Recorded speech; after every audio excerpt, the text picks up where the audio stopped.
ఆడవీటి రాజా ఆటోనగర్లో shop ఉంది మాది. 35 ఏళ్ళ నుంచి కంపెనీలో పనిచేస్తూ ఉన్నాను.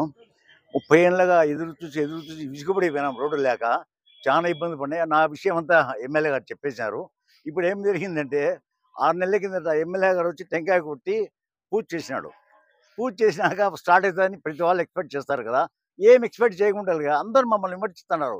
ఏమయ్యా జగన్ ఫోటో అంతా పెట్టుకుని రోడ్డు ఇచ్చలేకుండా నువ్వు అందరూ విమర్శించేవాళ్ళే. నేను మళ్ళీ పెద్ద ఎమ్మెల్యే గారు చెప్పినట్టు ముందు రిక్వెస్ట్ అయిపోయింది, మళ్ళీ అయిపోయింది. త్రూ వంశీ గుండా చేయిస్తా మాట్లాడుతానే అనేది మనకు రేపు ఓట్లు అడగడం మాకు ముఖం చెల్లడంలే. ఏం చేస్తావు నువ్వు చెయ్యి అంటే ఇచ్చిన మాట కోసం ఖచ్చితంగా కట్టుబడి చేసినాడు. కానీ దీనికి కారణం ఏమంటే ఇంత రాకుండా పోయింది కాబట్టి శివచంద్ర రెడ్డి ఇప్పుడు తెలిసింది అందరికీ. అతను చేసిన వల్ల మనకంతా డిలే అయిపోయింది.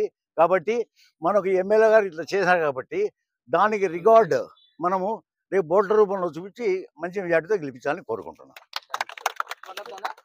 ఈ వీడియో మీకు నచ్చినట్లయితే లైక్ బటన్ క్లిక్ చేయండి. మరిన్ని వీడియోలను పొందడానికి దయచేసి సబ్స్క్రైబ్ చేయండి.